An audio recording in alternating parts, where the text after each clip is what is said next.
por agradecer à Sra. Professora Adélia Abreu esta apresentação de alguém que se sente um pouco já, se não da casa, próximo da casa. Agradeço ao professor Luís Amaral por estar aqui, porque verdadeiramente o desafio e o convite partiu dele.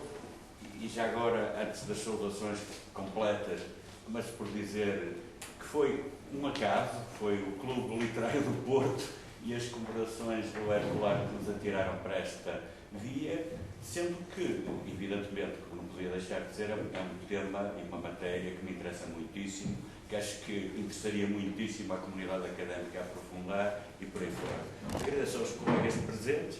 Tenho o gosto de ter hoje connosco a Ivone Cristina, que está a preparar doutoramento justamente na nossa faculdade, no nosso departamento, em Alexandre Herculano, e tem algumas surpresas para ela. Cumprimento os colegas, os presentes, e oxalá que realmente não lhes dê um fim de tarde passador e, pelo contrário, possa ser de alguma maneira útil. Eu tenho aqui um tópico, não sei se fazem como eu quando tenho uma conferência ou alguma coisa destas para fazer, alguma parlante, eu tomo sempre, se não um texto corrido, em alguns casos tenho texto corrido, noutros não, mas ponho sempre uma coisa que é, além de, digamos, hoje pus aqui mesmo uma coisa que já tenho por declarações de interesses e advertências. E a declarações de interesse é esta. Eu saudei o professor Luís Amaral não só porque realmente ele fica reconhecido e, digamos, ao Centro de Estudos de História Religiosa por estar aqui, mas porque realmente acho que, em relação a Herculano, é um mundo, um mar imenso, mas é quase uma obrigação cultural e cívica dos universitários dar-lhe uma atenção que não é dada. É espantoso ver, é certo que por razões de politização à época, pensar que foi o primeiro centenário do nascimento de Herculano e o que foi o recente centenário de 2010. Passou completamente despercebido. E isso é lamentável porque realmente é quase um ícone de identidade nacional, até a partir, digamos, da refundação do liberalismo. E, portanto, acho que teríamos muitíssimo a aprender. A declaração de interesses tem a ver com isto. Eu não sou especialista, mas é um mito e é uma ideia, a meu ver, errada. A ideia de que só os especialistas falam da especialidade. Também tenho o meu núcleozinho de fixação em termos de especialidade, mas acho que o saber universitário não pode passar ao lado de personalidades deste tipo. E quando o professor Luís Amaral organizou, já anteriormente, outros encontros sobre Herculano, junto a professores da literatura, da história, é isso que interessa. O Herculano interessa à política, à ciência política, à história, à arte, à literatura, e, portanto, é um autor em que poderíamos e deveríamos convergir muitíssimo. O tema de hoje, então, se tratar de Herculano já é difícil, e eu não me sinto longe disso minimamente especializado para o fazer, mas sinto que não pode passar ao lado, nem passa ao lado de muitas das nossas preocupações, e que, nomeadamente no campo da espiritualidade, é um autor que seria interessante ter em conta, não para, digamos, apenas tratar desta questão, vou pedir licença para me sentar, até o fresco já se faz sentir, estou muito mais à vontade. Não só porque o tema da espiritualidade me parece que tem sido, digamos, descurado também em relação a esta personalidade, como acho que isso é uma tarefa quase ciclópica. E a prova é esta. Se quiserem pensar comigo, por exemplo, na questão da religiosidade de Herculano, eu começava até por arrumar, digamos, trouxe meia dúzia de livros. Em termos de bibliografia, como é evidente, esta bibliografia é base e é ridícula em termos daquilo que há de Herculano e de importante Herculano. É dentro do importante aquilo que, para uma abordagem, digamos, média, se pode exigir. Mas, como diz aí é básica, e como diz aí digamos, no resumo, eu queria lembrar, por exemplo, em relação, digamos, às nossas comemorações, toda a gente sabe que há um volume, creio que é o 21, do Inocêncio, que é só as sessões que se fizeram no país todo. E ele é noticiário, algumas coisas genericamente. Nós, se fôssemos a falar daquilo que se fez, era relativamente modesto. Isso mostra, digamos, a saúde moral e mental de um país e de uma sociedade. Agora, é interessante, no Porto, nas conferências, no ciclo comemorativo das conferências do primeiro centenário da morte, 77, 1867, temos estas conferências belíssimas, nomeadamente acho que há um autor que é absolutamente incontornável sobre o Herculano, não apenas a estudar a necessidade do Herculano, que é a obra clássica, que é o professor Vitorino Messi, mas esta conferência, e os outros conferencistas, naturalmente, noutro tipo de abordagens, Vitorino Magalhães Godinho, por exemplo, mais na questão económica, da ciência política, e o Luís, graças precisamente às suas interpelações, permite-me hoje também na bibliografia dizer que, se quiserem ter a bondade de ver aquilo que nós organizamos em termos do bicentenário do Nascimento, recém-passado, também tem em termos de bibliografia estes trabalhos. Eu próprio me hei de reportar, digamos, aqui, há alguns autores que aqui têm, portanto, o professor Adriano de Carvalho.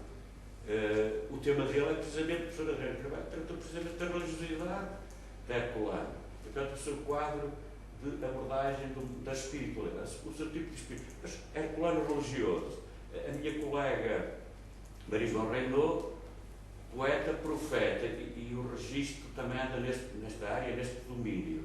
Agora, onde reparar que todas as pessoas que têm tratado da espiritualidade de Herculano têm uma certa dificuldade, por razões que eu, de resto, aí já indico no resumo.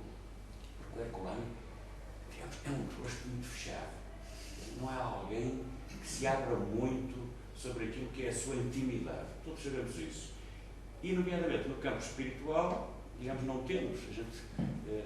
A doutora Ivone Cristina já foi a Val do Lobo, já andou por lá e tal, e consegue saber, não se consegue saber que se pertence a alguma confraria, o Herculano é muitíssimo discreto. Eu acho que em Val do Lobo muita gente não deu conta que tinha ali um visitão ilustre durante muito tempo. E, portanto, é muito difícil falar dele e ele. Agora, é mais fácil, e esse é que foi, digamos, o desafio que eu aceitei, é mais fácil falar dos quadros de espiritualidade ou dos vetores de espiritualidade contra que ele se insurge. E ele está permanentemente em polémica em relação a muitas coisas do seu tempo. E, portanto, o meu ângulo de abordagem seria esse. E então, se me permite, eu acabava com arrumava esta tralha. Portanto, em termos de bibliografia, faria um favor de ver a própria bibliografia que vem aqui indicada, essa já mais extensa, a básica, mas indicada pelos coloquiantes nesta ocasião. Claro que tenho, por exemplo, a doutora Ivone Cristina prepara o doutoramento, é uma lista muito extensa da bibliografia ativa e passiva, portanto, valia a pena, mas não os vou passar com isso, evidentemente. Agora, eu vou me centrar sobretudo nos opúsculos, e nos opúsculos, sobretudo no primeiro, que é onde estão as questões que se prendem mais com este domínio, com este tipo de matéria. Há um outro filão que eu acho que valia a pena os investigadores, não apenas a Ivone Cristina, mas qualquer investigador, agarrar-se mais às cartas e, sobretudo, àquelas pessoas das suas relações mais íntimas, em que ele se alarga mais, falando, digamos, das suas próprias ideias, do seu mundo de valores. Penso que valia a pena. Eu trouxe estas comigo, ainda pensei reproduzir algumas para comentar, mas corri o risco de só ficarmos nelas e não termos tempo. E, portanto, eu hoje, em termos de coisas que quero mostrar, que podem ser o ponto de arranque para depois discorrer um bocadinho, autonomamente, seria precisamente, desde logo, recordar isto, não vale a pena nem recordar a vida, eu vou evocá-la sob um ângulo de reflexão, a vida dele, mas não é propriamente recordar a sua biografia nem a sua obra, todos a conhecemos minimamente, vamos ver se eu toco isto, sobretudo ver o ângulo cronológico e o significado. Por exemplo, o Herculano de 34, o Herculano do Porto, segundo o bibliotecário, é aquele que está ligado a estas produções que vemos aí, do repositório literário, como toda a gente sabe.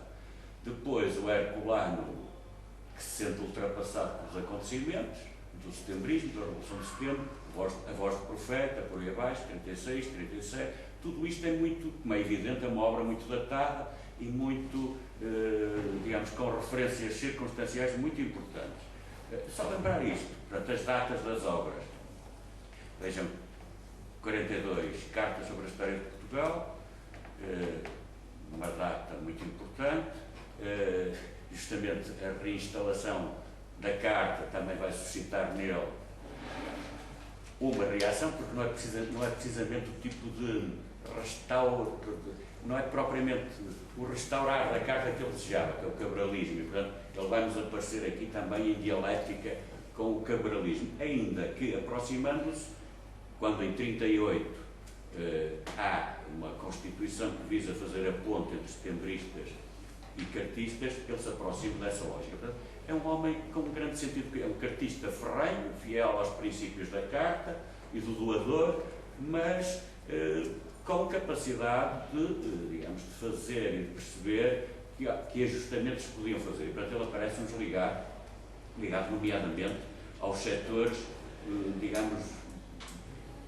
responsáveis pela tentativa de harmonização da sociedade portuguesa, nomeadamente no seio da Constituição de 38. Não os vou amassar com isto, mas vejam, depois temos aqui, quando falamos o Herculano religioso, toda esta poesia profundamente religiosa, no título, nas alusões, toda a gente, mas não vamos citar nem recordar a harpa do crente, e, portanto, vamos falar o que é que poderá significar este tipo de poesia religiosa, que quadro de espiritualidade. Isso é que é uma coisa muito mais complexa de definir. Vejam, por exemplo, o Parque da Aldeia, a importância que tem em termos das suas ideias, tudo isso tem sido já muito glosado, o Eurico Presbítero, toda a obra dele, digamos, tem evidentemente uma lógica, uma mundividência cristã e religiosa indiscutível. A questão é o tónus e percebermos o tónus desse quadro. Depois entramos nas questões, vejam como é interessante, a gente vai a História de Portugal, o primeiro volume, 46, 47, História de Portugal, todos sabemos que é um período terrível em termos de história política europeia e em Portugal, Patuleia ou pós-Patuleia. Depois vemos nos anos 50, e todos sabemos que ele em 51 é um dos mentores do movimento da regeneração, com aqueles encontros preparatórios, exploratórios, com Marcelo Saldanha, etc. Nos anos 50 vamos ver precisamente, digamos, a sua intervenção, que continua, tanto vale haver Valdelobos como não haver Valdelobos, o Herculano está sempre, digamos, a atuar nos bastidores, na influência de bastidores, mas vamos ver sobretudo nos anos 50, a partir dos anos 50, esta lógica de intervenção cívica e política ao lado do labor literário. 51 lendas e narrativas, a ciência arábica ou académica, é uma obra de tipo polémico, de intervenção. O quarto volume da História de Portugal, História da Origem e Estabelecimento da Inquisição em Portugal. Todos sabemos que também esta obra é uma obra de investigação, mas que decorre de um quadro de enfrentamento com o clero em Portugal. E vejam alguns títulos, eles próprios significativos. A reação ultramontana em Portugal, do estado das classes servas na Península, portanto, sempre a preocupação com o estudo dos grupos sociais, das instituições, mas interessa-me muito que retenham, porque vamos nos centrar sobretudo aí, as ideias religiosas do Herculano e, sobretudo, a sua abordagem em termos teológicos e eclesiológicos. Vejam, nomeadamente, nos opúsculos, eu próprio vou, digamos, referir-me e vou já passar a um texto, mas verem, por exemplo, que nos opúsculos se reúnem textos muito importantes e já são de militância em termos das suas ideias, em termos ideológicos, em termos do seu quadro de pensamento. Mas, verdadeiramente, é nisto, é nas polémicas e nestes textos que nós encontramos, sabendo nós que o quadro da espiritualidade, a relação pessoal do homem com Deus, é muito difícil de se captar para além desta letra de forma impressa e publicada. Portanto, é um problema muito sério este, mas implica que, por ser sério e ser difícil, nós nos devotemos mais, é por sabermos dessas dificuldades. E, portanto, eu queria, antes de mais nada, lembrar isto e lembrar algumas coisas muito genéricas em relação, não vou centrar no quadro da espiritualidade do Herculano, agora vou lembrar coisas bem sabidas e recordar, eu trouxe desde logo os trabalhos, os relatórios da minha caríssima aluna, da Ivone, mas lembrar que esta matéria dificultosa já vem sendo tratada nos anos 30 e 40. Fez o favor de me facultar a fotocópia de uma licenciatura em Poesia Religiosa em Klopstock e Alexandre Herculano. Para uma tese de Coimbra, 1947. Uma anterior, 10 anos antes, o sentimento religioso em Alexandre Herculano. Toda a gente tem andado à volta disto. O professor Leandro Carvalho retoma a questão. É um problema muito interessante, mas muito difícil, porque é uma personalidade que resiste um pouco a qualquer classificação. É muito difícil de, digamos, de situar exatamente, com precisão. E, portanto, isso não significa que não o tentemos, pelo contrário, é isso. Mas eu aqui vou-me sobretudo centrar, não tanto na espiritualidade dele enquanto assunção pessoal, mas aquilo que decorre da assunção pessoal de um quadro de valores que o leva a hostilizar determinados vetores de espiritualidade alheia. E é uma forma também de o conhecer, sabendo quais são as nossas fobias, quais são os nossos anticorpos em relação a isto ou àquilo, também é uma forma de conhecermos o que somos e o que somos e porque somos. Não é? Creio eu que isto é incontestável. Portanto, eu começava por recordar isto muito simplesmente e lembrar, além deste cariz eminentemente religioso da sua poesia e da sua obra em geral, lembrar a harpa do crente, já o lembrei, e no caso do Klopstock, é muito importante os acentos de Klopstock. Tenho aqui mesmo páginas, vou passar por dentro, porque eu agora poderia, digamos, ser tentado a mostrar.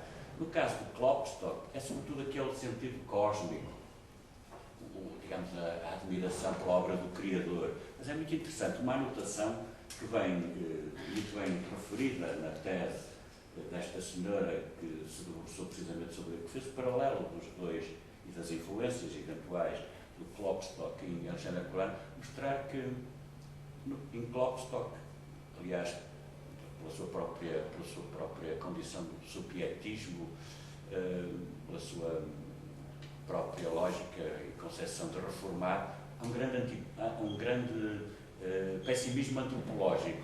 E eu penso que isto é passável, em boa medida, para o Herculano. Realmente, na harpa do crente, em várias composições, em várias poesias suas, se vê a glorificação do Deus Criador, mas o homem, pequenino verme, pequenina criatura, fica sempre um pouco com essa... Eu creio que o Herculano tem alguns acentos anti-renascimentais e anti-humanistas que penso que não devem ser exagerados, mas que não devem passar em claro e que pode ter a ver com essa lógica comum. Mas, evidentemente, vou passar adiante, se eu acho que não é, digamos, se calhar para uma pessoa, nem para uma equipa, nem para um momento conseguir perceber melhor a espiritualidade do Herculano, que não tenha a presunção de, aqui em duas notas, fazer mais do que apenas chamar a atenção para o problema. Na Semana Santa há aquele verso que define muito bem o Herculano. Creio que Deus é Deus e os homens livres. Fico com esta referência precisamente a este poema, a Semana Santa, porque penso que na poesia religiosa do Herculano aparece-nos mais Deus, primeira pessoa da Santíssima Trindade, do que Jesus Cristo. Creio que isto é verdade. E depois, é muito interessante esta formulação que é tão, do ponto de vista do Herculano, daquilo que eu julgo ser a sua identidade de caráter e o significado da sua obra, acho que é muito importante. O crente, mas o crente nas grandes verdades teológicas, do ponto de vista do teísmo, nomeadamente do Deus Criador, transcendente e também imanente. Portanto, não é uma lógica de tipo deísta, é alguém que, digamos, é realmente, e faz referências permanentemente à revelação, à Bíblia, portanto, mas creio que Deus é Deus, portanto, a fé, o sentimento de fé. E, decorrendo da lógica da fé cristã, o sentimento de liberdade. Aliás, há vários textos na obra dele, não vamos ter tempo disso, mas em que ele mostra, por exemplo, esta coisa, mesmo em polémica, mostra que algumas convicções dos contemporâneos, nomeadamente, digamos, a tríade revolucionária, liberdade, igualdade e fraternidade, vai dizer várias vezes que são valores cristãos reencontrados fortuitamente na história, por razões depois de laicizados, mas ele próprio vai reconhecer isto, os grandes valores fundantes. Neste caso, a liberdade, os homens livres, penso que é indiscutível que o Herculano é um símbolo do ideário liberal, como tal também, não apenas das liberdades e dos valores da liberdade, nomeadamente cívicas, que lhe estão associados, mas uma coisa que nós não prezamos tanto, que é a capacidade de escorrer por si e só se mover quando em si encontra razões para se mover. Isto é um autor que tem convicções fortíssimas, que se bate por elas e que não dobra perante argumentos, não sei, argumentos que o convençam. Portanto, é muito importante como caráter, como personalidade. Eu acho que é das coisas que nós podemos admirar no Herculano, é o seu caráter, a sua personalidade. Todavia, sem o ainda usar, porque o liberalismo fez ao Herculano uma partida, porque foi erigi-lo em ícone, em símbolo, mas intocável. E tão intocável que podia cada um puxar por ele para servir os seus interesses. Mais religioso, mais piedoso ou menos piedoso, o Padre Sena Freitas a tentar puxar um bocadinho, afinal é menos irreligioso que as pessoas julgam. Do lado, por exemplo, das comemorações de 1910, tentarem mostrar não, que era um homem completamente alheio, completamente, digamos, desprovido de preocupações, sobretudo em relação à igreja hierárquica concreta, mas não é só isso. A partida feita ao Herculano ele é tão coerente, por exemplo, que não tem máculas nem defeitos. Nunca mudou de ideia, sempre mudou muitas vezes, não teve sentido mínimo de tática e de adaptação às circunstâncias, e vemos que é um homem capaz de negociar, mas manteve os princípios. E, portanto, creio que nem sempre tem sido feliz a historiografia republicana republicanizou, evidentemente. O Herculano foi republicanizado, socializado, ele que é antítese, a gente lê os textos dele, é antidemocrático, fala sempre da ditadura do número. Pois não, é um grande democrata, é um grande republicano. Ele que quer, no seu país, instituir uma lógica social em que cada um procure ser proprietário, fazem o símbolo do socialismo. Ele tem sido tratado ao longo do tempo desta forma, e apresentando-se sempre como um caráter absolutamente intocável, sem mancha e sem ruga. Eu falo nisso porque acho que o respeito pelas pessoas, antes de mais, aceitarmos as suas limitações, a sua humanidade e os seus traços, até as suas fragilidades. E ele tem fragilidades também, como é evidente. Fragilidades, por exemplo, desde logo falta de paciência. Uma pessoa, não é? Quer dizer, penso que quem o leu vê que tem pouca paciência, tem um gênio esquentado. E, portanto, percebermos o seu mundo, até do ponto de vista psicológico, é muito importante. Penso que, digamos, ninguém pode fugir a isso. De resto, espero que a gente tenha tempo de voltar atrás. Mesmo, eu não sou propriamente, nem nenhum de nós, suponho, que tem alguma especialização em termos de caracteriologia, mas este rosto, as suas reações, a forma como ele encarou grandes passos, sem eu procurar julgar, digamos, do foro interno, íntimo, alheio, mas a forma como este homem reagiu em certas situações, a forma como encarou o casamento, encarou, digamos, os seus deveres, muito desta coisa se estampa não apenas no seu rosto, na sua escrita, na sua letra, no seu estilo, e penso que isso também devia ser trazido à colação. Quando estudamos um autor, estudamos um mistério, uma singularidade misteriosa.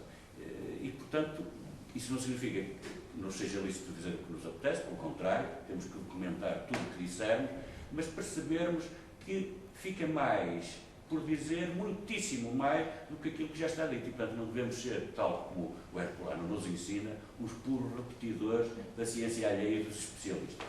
E, portanto, eu queria, dito isto, lembrar exatamente este âmbito. É muito difícil conhecê-lo, mas há dois traços que são importantes na sua personalidade. Um é da herança do oratório português e do legado do Padre António Pereira Figueiredo, está aí no resumozinho, a congregação do oratório, ele passou por lá, vamos ver isso, e a influência em si de Döllinger e dos velhos católicos. E é precisamente, vamos falar já sobre a questão do Döllinger, mas, e depois sobre os velhos católicos, mas mais detalhadamente sobre o oratório. Agora, eu queria, digamos, neste caso, recordar, em relação a este trabalho, sobretudo estas duas linhas. A questão dos velhos católicos, como toda a gente sabe, situa-se sobretudo a partir do quê? Quando, em 69, 70, mais precisamente, quando se reúne o Concílio do Vaticano, 69, 71, o Concílio do Vaticano, em 71 as decisões são conhecidas, é definido o dogma da infalibilidade papal e, como sabem, surgem contestatários E entre estes contestatários está precisamente o Dollinger. Este padre, que depois vai ser feito bispo, tem um papel muito importante. De facto, há relações de correspondência com o Herculano. Estes contestatários, só recordar que organizaram os congressos de Munique, 71, Colónia, 72, resultou daqui uma declaração, a declaração de Utrecht, e a Igreja de Utrecht encaixou, digamos assim, esta dissidência. E depois teríamos que falar de muitas dissidências e muitas evoluções, mas só situar o problema. O problema, esta linha que eu vou destacar no Herculano, é esta influência que me parece evidente dos dissidentes em relação ao Concílio Vaticano I. Esta dissidência é evidente das coisas, e daqui decorrem consequências, nomeadamente em relação à reação a alguns vetores de espiritualidade a partir de então dominantes, ou então dominantes. Este teólogo historiador, o Dollinger, foi de facto o principal líder dos velhos católicos. Nunca se considerou propriamente ele como um cismático, embora tenha sido excomungado pela Santa Sé, sobretudo pela aceitação da sua ordenação como bispo veterocatólico. Já disse que a Igreja Anglicana e a Igreja Holandesa de Utrecht reconheceram e providenciaram a ordenação destes bispos, nomeadamente dele, e depois há toda uma evolução que se mantém, e hoje esta dissidência tem expressões várias. Eu queria chamar a atenção, uma das principais posições mais marcadas do Herculano decorre da sua não identificação com aquilo que ele vai chamar permanentemente o neocatolicismo. E é precisamente esse ponto, eu começava precisamente por aí, a sua irritação com o neocatolicismo e com a lógica do Vaticano I, que o leva àquilo que, se fosse aceito pelas autoridades no tempo, teria sido verdadeiramente uma revolução. Refiro-me concretamente aqui, e tenho aí a parte do texto em destaque, refiro-me a uma carta que vale a pena ter em conta, que está publicada nos Opúsculos, no primeiro volume dos Opúsculos, que é a carta da Fontana sobre a ilegalização, sobre o fechamento das conferências do Casino Lisbonense. E é precisamente aí que nós vemos algo que é muito significativo, que é, sumariamente, e tenho ali o amarelo destaque, é dizer isto.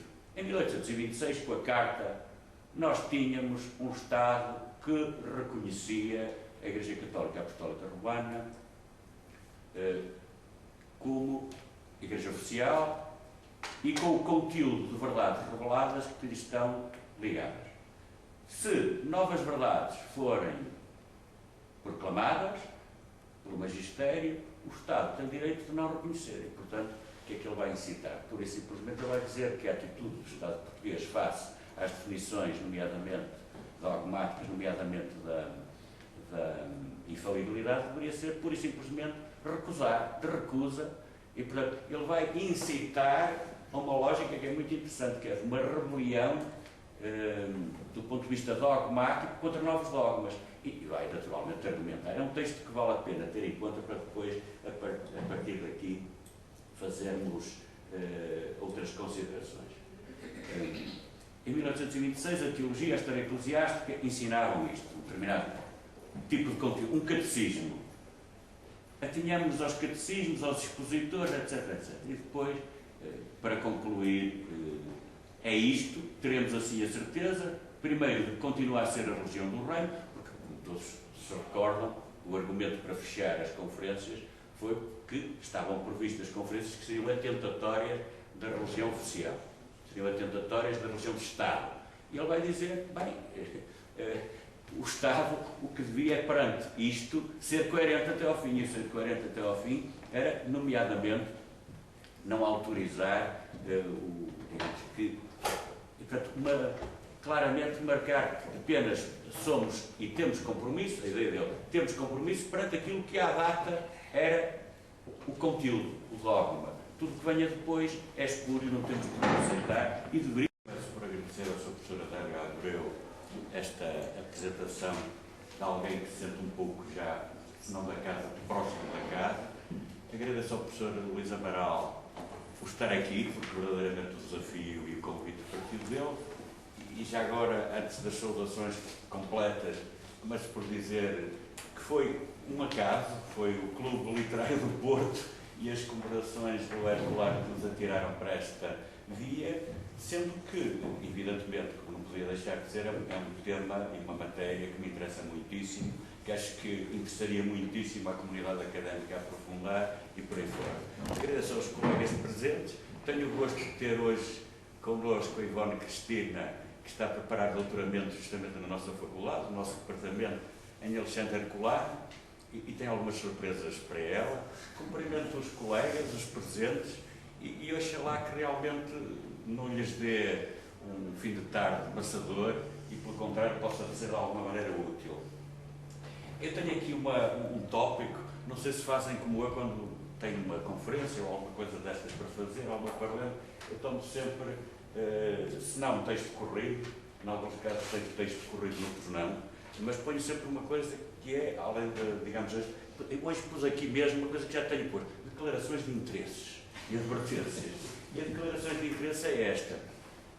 Eu saudei o professor Luís Amaral não só porque realmente fico reconhecido e, digamos, ao Centro de Estudos de História Religiosa por estar aqui, mas porque realmente acho que, em relação a Herculano, é um mundo, um mar imenso, mas é quase uma obrigação cultural e cívica dos universitários dar-lhe uma atenção que não é dada.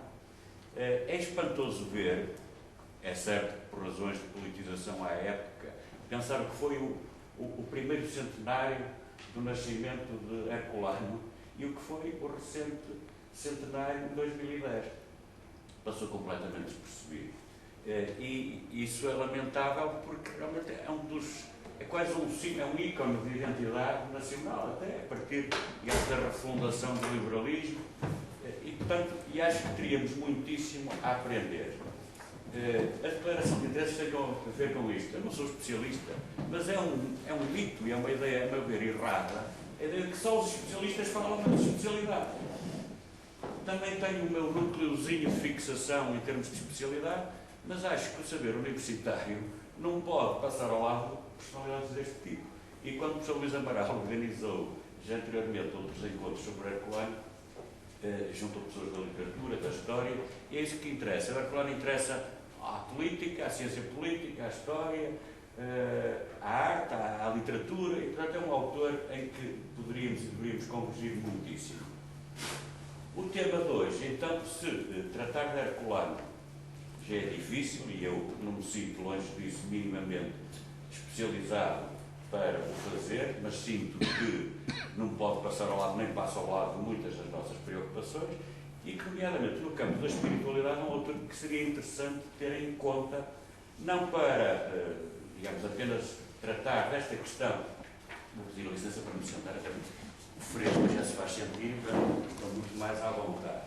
Não só porque o tema da espiritualidade me parece que tem sido, digamos, descurado também em relação a esta personalidade, como acho que isso é uma tarefa quase ciclópica. E a prova é esta. Se quiserem pensar comigo, por exemplo, na questão da religiosidade de Herculano, eu começava até por arrumar, digamos, trouxe meia dúzia de livros. Em termos de bibliografia, como é evidente, esta bibliografia é base e é ridícula em termos daquilo que há de Herculano e de importante Herculano. É dentro do importante aquilo que, para uma abordagem, digamos, média, se pode exigir. Mas, como diz aí é básica, e como diz aí digamos, no resumo, eu queria lembrar, por exemplo, em relação, digamos, às nossas comemorações, toda a gente sabe que há um volume, creio que é o 21, do Inocêncio, que é só as sessões que se fizeram no país todo. E ele é noticiário, algumas coisas genericamente. Nós, se fôssemos a falar daquilo que se fez, era relativamente modesto. Isso mostra, digamos, a saúde moral e mental de um país e de uma sociedade. Agora, é interessante, no Porto, nas conferências, no ciclo comemorativo das conferências do primeiro centenário da morte, 77, 1877, 1977, temos estas conferências belíssimas, nomeadamente acho que há um autor que é absolutamente incontornável sobre o Herculano, não apenas a estudar a Necessidade do Herculano, que é a obra clássica do professor Vitorino Messi, mas esta conferência e os outros conferencistas, naturalmente, noutro tipo de abordagens, Vitorino Magalhães Godinho, por exemplo, mais na questão económica, da ciência política, e o Luís, graças precisamente às suas interpelações, permite-me hoje também na bibliografia dizer que, se quiserem ter a bondade de ver aquilo que nós organizamos em termos do bicentenário do Nascimento, recém-passado, também tem em termos de bibliografia estes trabalhos. Eu próprio me hei de reportar, digamos, aqui, há alguns autores que aqui têm, portanto, o professor Adriano Carvalho. O tema dele é precisamente, o professor Adriano Carvalho tratou precisamente da religiosidade de Herculano, portanto, o seu quadro de abordagem da espiritualidade, o seu tipo de espírito. Mas Herculano religioso, a minha colega Maria João Reinaud, poeta, profeta, e o registro também anda nesta área, neste domínio. Agora, onde reparar que todas as pessoas que têm tratado da espiritualidade de Herculano têm uma certa dificuldade, por razões que eu de resto aí já indico no resumo. Porque o Herculano, digamos, é um rosto muito fechado. Não há alguém que se abra muito sobre aquilo que é a sua intimidade. Todos sabemos isso. E, nomeadamente, no campo espiritual, digamos, não temos. A doutora Ivone Cristina já foi a Val do Lobo, já andou por lá e tal, e consegue saber, não se consegue saber que se pertence a alguma confraria, que é que... O Herculano é muitíssimo discreto. Eu acho que em Val do Lobo muita gente não deu conta que tinha ali um visitante ilustre durante muito tempo. E, portanto, é muito difícil falar dele e ele. Agora, é mais fácil, e esse é que foi, digamos, o desafio que eu aceitei, é mais fácil falar dos quadros de espiritualidade ou dos vetores de espiritualidade contra que ele se insurge. E ele está permanentemente em polémica em relação a muitas coisas do seu tempo. E, portanto, o meu ângulo de abordagem seria esse. E então, se me permite, eu acabava com arrumava esta tralha. Em termos de bibliografia, faria um favor de ver a própria bibliografia que vem aqui indicada, essa já mais extensa, a básica, mas indicada pelos coloquiantes nesta ocasião.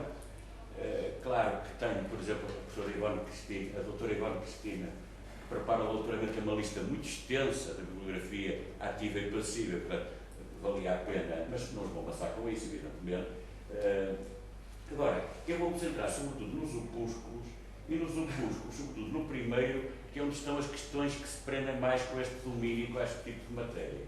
Há um outro filão que eu acho que valia a pena os investigadores, não apenas a Ivone Cristina, mas qualquer investigador, agarrar-se mais às cartas e, sobretudo, aquelas pessoas das suas relações mais íntimas, em que ele se alarga mais, falando, digamos, das suas próprias ideias, do seu mundo de valores. Penso que valia a pena. Eu trouxe estas comigo e ainda pensei reproduzir algumas para comentar, mas corri o risco de só ficarmos nelas e não termos tempo. E, portanto, eu hoje, em termos de coisas que quero mostrar, que podem ser o ponto de arranque para depois discorrer um bocadinho, autonomamente, seria precisamente, desde logo, recordar isto, não vale a pena nem recordar a vida, eu vou evocá-la sob um ângulo de reflexão, a vida dele, mas não é propriamente recordar a sua biografia nem a sua obra, todos a conhecemos minimamente, vamos ver se eu toco isto, sobretudo ver o ângulo cronológico e o significado.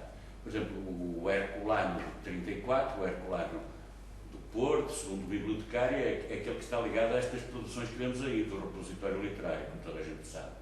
Depois, o Herculano que se sente ultrapassado pelos acontecimentos, do setembrismo, da Revolução de Setembro, a voz do profeta, por aí abaixo, 36, 37, tudo isto é muito, como é evidente, é uma obra muito datada e muito, digamos, com referências circunstanciais muito importantes. Só lembrar isto, portanto, as datas das obras. Vejam, 42, Carta sobre a História de Portugal, uma data muito importante, justamente a reinstalação da Carta também vai suscitar nele uma reação, porque não é precisamente o tipo de restauro, não é propriamente o restaurar da Carta que ele desejava, que é o cabralismo, e, portanto, ele vai-nos aparecer aqui também em dialética com o cabralismo, ainda que aproximando-se, quando em 38 há uma Constituição que visa fazer a ponte entre setembristas e cartistas, ele se aproxima dessa lógica. Portanto, é um homem com um grande sentido, é um cartista ferrenho, fiel aos princípios da carta e do doador, mas com capacidade de, digamos, de fazer e de perceber que ajustamentos se podiam fazer. E, portanto, ele aparece-nos ligado nomeadamente aos setores, digamos, responsáveis pela tentativa de harmonização da sociedade portuguesa, nomeadamente no seio da Constituição de 38. Não os vou amassar com isto, mas vejam, depois temos aqui, quando falamos o Herculano religioso, toda esta poesia profundamente religiosa, no título, nas alusões, toda a gente, mas não vamos citar nem recordar a harpa do crente, e, portanto, vamos falar de o que é que poderá significar este tipo de poesia religiosa, que quadro de espiritualidade. Isso é que é uma coisa muito mais complexa de definir. Vejam, por exemplo, o Parque da Aldeia, a importância que tem em termos das suas ideias, tudo isso tem sido já muito glosado, o Eurico Presbítero, toda a obra dele, digamos, tem evidentemente uma lógica, uma mundividência cristã e religiosa indiscutível. A questão é o tónus e percebermos o tónus desse quadro. Depois entramos nas questões, vejam como é interessante, a gente vai à História de Portugal, o primeiro volume, 46, 47, História de Portugal, todos sabemos que é um período terrível em termos de história política europeia e em Portugal, Patuleia ou pós-Patuleia. Depois vemos nos anos 50, e todos sabemos que ele em 51 é um dos mentores do movimento da regeneração, com aqueles encontros preparatórios, exploratórios, com Marcelo Saldanha, etc. Nos anos 50 vamos ver precisamente, digamos, a sua intervenção, que continua, tanto vale haver Valdelobos como não haver Valdelobos, o Herculano está sempre, digamos, a atuar nos bastidores, na influência de bastidores, mas vamos ver sobretudo nos anos 50, a partir dos anos 50, esta lógica de intervenção cívica e política ao lado do labor literário. 51 Lendas e Narrativas, a Ciência Arábica ou Académica, é uma obra de tipo polémico, de intervenção. O quarto volume da História de Portugal, História da Origem e Estabelecimento da Inquisição em Portugal. Todos sabemos que também esta obra é uma obra de investigação, mas que decorre de um quadro de enfrentamento com o clero em Portugal. E vejam alguns títulos que eles próprios significativos. A reação ultramontana em Portugal, do estado das classes servas na Península, portanto, sempre a preocupação com o estudo dos grupos sociais, das instituições, mas interessa-me muito que retenham, porque vamos nos centrar sobretudo aí, as ideias religiosas do Herculano e, sobretudo, a sua abordagem em termos teológicos e eclesiológicos. Vejam, nomeadamente, nos opúsculos, eu próprio vou, digamos, referir-me e vou já passar a um texto, mas verem, por exemplo, que nos opúsculos se reúnem textos muito importantes e já são de militância em termos das suas ideias, em termos ideológicos, em termos do seu quadro de pensamento. Mas, verdadeiramente, é nisto, é nas polémicas e nestes textos que nós encontramos, sabendo nós que o quadro da espiritualidade, a relação pessoal do homem com Deus, é muito difícil de se captar para além desta letra de forma impressa e publicada. Portanto, é um problema muito sério este, mas implica que, por ser sério e ser difícil, nós nos devotemos mais a perceber dessas dificuldades. E, portanto, eu queria, antes de mais nada, lembrar isto e lembrar algumas coisas muito genéricas em relação, não vou centrar no quadro da espiritualidade do Herculano. Agora, vou lembrar coisas bem sabidas e recordar, eu trouxe, desde logo, os trabalhos de relatórios da minha caríssima aluna, da Ivone, mas lembrar que esta matéria dificultosa já vem sendo tratada nos anos 30 e 40. Fez o favor de me facultar a fotocópia de uma licenciatura de Poesia Religiosa em Klopstock e Alexandre Herculano. Reparem, uma tese de Coimbra, 1947. Uma anterior, 10 anos antes, o sentimento religioso em Alexandre Herculano. Toda a gente tem andado à volta disto. O professor Leandro Carvalho retoma a questão. É um problema muito interessante, mas muito difícil, porque é uma personalidade que resiste um pouco a qualquer classificação. É muito difícil de, digamos, de situar exatamente, com precisão. E, portanto, isso não significa que não o tentemos, pelo contrário, é isso. Mas eu aqui vou-me sobretudo centrar, não tanto na espiritualidade dele, enquanto assunção pessoal, mas aquilo que decorre da assunção pessoal de um quadro de valores que o leva a hostilizar determinados vetores de espiritualidade alheia. E, é uma forma também de o conhecer, sabendo quais são as nossas fobias, quais são os nossos anticorpos em relação a isto ou àquilo, também é uma forma de conhecermos o que somos e porque somos. Não é? Creio eu que isto é incontestável. Portanto, eu começava por recordar isto muito simplesmente e lembrar, além deste cariz eminentemente religioso da sua poesia e da sua obra em geral, lembrar a harpa do crente, já o lembrei, e no caso do Klopstock, é muito importante os acentos de Klopstock. Tenho aqui mesmo páginas, vou passar por dentro, porque eu agora poderia, digamos, ser tentado a mostrar.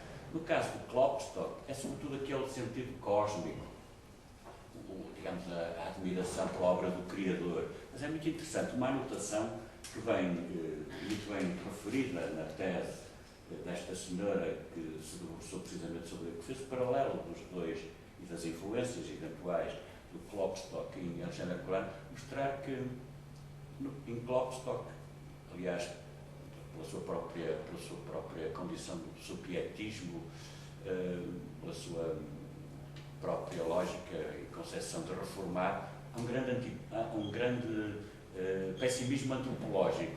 E eu penso que isto é passável, em boa medida, para o Herculano.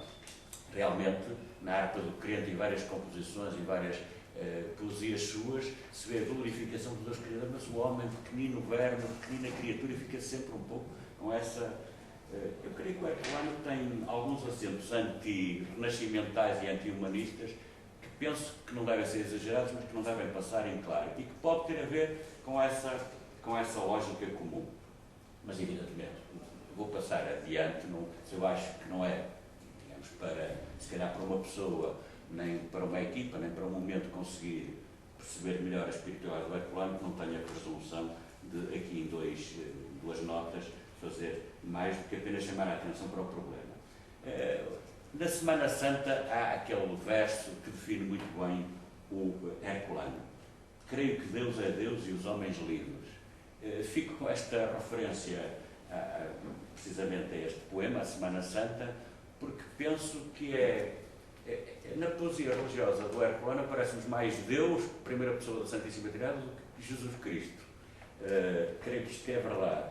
E depois, é muito interessante esta formulação que é tão, do ponto de vista do Herculano, daquilo que eu julgo ser a sua identidade de caráter e o significado da sua obra, acho que é muito importante. O crente, mas o crente nas grandes verdades teológicas, do ponto de vista do teísmo, nomeadamente do Deus Criador, transcendente e também imanente. Portanto, não é uma lógica de tipo deísta, é alguém que, digamos, é realmente, e faz referências permanentemente à revelação, à Bíblia, portanto, mas creio que Deus é Deus, portanto, a fé, o sentimento de fé. E, decorrendo da lógica da fé cristã, o sentimento de liberdade. Aliás, há vários textos na obra dele, não vamos ter tempo disso, mas em que ele mostra, por exemplo, esta coisa, mesmo em polémica, mostra que algumas convicções dos contemporâneos, nomeadamente, digamos, a tríade revolucionária, a liberdade, a igualdade e a fraternidade, vai dizer várias vezes que são valores cristãos reencontrados fortuitamente na história, por razões depois de laicizados, mas ele próprio vai reconhecer isto, os grandes valores fundantes. Neste caso, a liberdade, os homens livres, penso que é indiscutível que o Herculano é um símbolo do ideário liberal, como tal também, não apenas das liberdades e dos valores da liberdade, nomeadamente cívicas, que estão associados, mas uma coisa que nós não prezamos tanto, que é a capacidade de escorrer por si e só se mover quando em si encontra razões para se mover. Isto é um autor que tem convicções fortíssimas, que se bate por elas e que não dobra perante argumentos, não sei, argumentos que o convençam. Portanto, é muito importante como caráter, como personalidade. Eu acho que é das coisas que nós podemos admirar no Herculano, é o seu caráter, a sua personalidade. Todavia, sem o ainda usar, porque o liberalismo fez ao Herculano uma partida, porque foi erigi-lo em ícone, em símbolo, mas intocável. e tão intocável que podia cada um puxar por ele para servir os seus interesses. Mais religioso, mais piedoso ou menos piedoso, o Padre Sena Freitas a tentar puxar um bocadinho, afinal é menos irreligioso que as pessoas julgam. Do lado, por exemplo, das comemorações de 1910, tentarem mostrar não, que era um homem completamente alheio, completamente, digamos, desprovido de preocupações, sobretudo em relação à igreja hierárquica concreta, mas não é só isso. É muito a partida feita ao Herculano ele é tão coerente, por exemplo, que não tem máculas nem defeitos. Nunca mudou de ideia, assim mudou muitas vezes, não teve sentido mínimo de tática e de adaptação às circunstâncias, e vemos que é um homem capaz de negociar, mas manter os princípios. E, portanto, creio que nem sempre tem sido feliz a historiografia republicana republicanizou, evidentemente. O Herculano foi republicanizado, socializado, ele que é antítese, a gente lê os textos dele, é antidemocrático, fala sempre da ditadura do número. Pois não, é um grande democrata, é um grande republicano. Ele que quer no seu país, instituir uma lógica social em que cada um procure ser proprietário, fazem o símbolo do socialismo. Ele tem sido tratado ao longo do tempo desta forma e apresentando-se sempre como um caráter absolutamente intocável, sem mancha e sem ruga.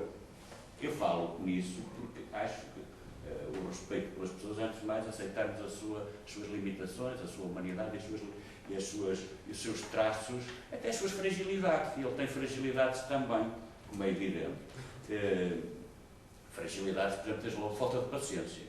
Uma pessoa, não é? Quer dizer, penso que quem o leu vê que tem pouca paciência, tem um gênio esquentado. E, portanto, percebermos o seu mundo, até do ponto de vista psicológico, é muito importante. Penso que digamos, ninguém pode fugir a isso.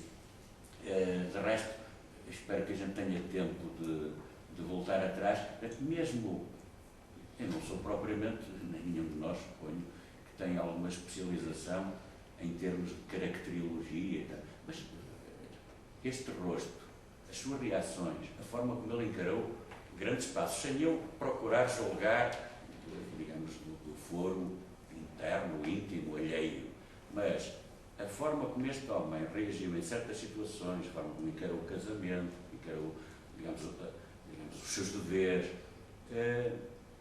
muito desta coisa se estampa não apenas no seu rosto, na sua escrita, na sua letra, no seu estilo, e penso que isso também devia ser trazido à colação. Quando estudamos um autor, estudamos um mistério, uma singularidade misteriosa. E, portanto, isso não significa que não seja lícito dizer o que nos apetece, pelo contrário, temos que documentar tudo o que dissermos, mas percebermos que fica mais por dizer, muitíssimo mais do que aquilo que já está dito. E, portanto, não devemos ser, tal como o Herculano nos ensina, uns puros repetidores da ciência alheia dos especialistas. E, portanto, eu queria, dito isto, lembrar exatamente este âmbito. É muito difícil conhecê-lo, mas há dois traços que são importantes na sua personalidade. Um é da herança do oratório português e do legado do Padre António Pereira Figueiredo, está ainda no resumozinho, a congregação do oratório, ele passou por lá, vamos ver isso, e a influência em si de Döllinger e dos velhos católicos. E é precisamente, vamos falar já sobre a questão do Döllinger, mas, e depois sobre os velhos católicos, mas mais detalhadamente sobre o oratório. Agora, eu queria, digamos, neste caso, recordar, em relação a este trabalho, sobretudo estas duas linhas. A questão dos velhos católicos, como toda a gente sabe, situa-se sobretudo a partir do quê? Quando, em 69, 70, mais precisamente, quando se reúne o Concílio do Vaticano, 69, 71, o Concílio do Vaticano, em 71 as decisões são conhecidas, é definido o dogma da infalibilidade papal e, como sabem, surgem contestatários, e entre estes contestatários está precisamente o Döllinger. Este padre, que depois vai ser feito bispo, tem um papel muito importante. De facto, há relações de correspondência com o Herculano. Estes contestatários, só recordar que organizaram os congressos de Munique, 71, Colónia, 72, resultou daqui uma declaração, a declaração de Utrecht, e a Igreja de Utrecht encaixou, digamos assim, esta dissidência. E depois teríamos que falar de muitas dissidências e muitas evoluções, mas só situar o problema. O problema, esta linha que eu vou destacar no Herculano, é esta influência que parece evidente dos dissidentes em relação ao Concílio Vaticano I. Esta dissidência é evidente das coisas, e daqui decorrem consequências, nomeadamente em relação à reação a alguns vetores de espiritualidade a partir de então dominantes, ou então dominantes. Este teólogo historiador, o Dollinger, foi de facto o principal líder dos velhos católicos. Nunca se considerou propriamente ele como um cismático, embora tenha sido excomungado pela Santa Sé, sobretudo pela aceitação da sua ordenação como bispo veterocatólico.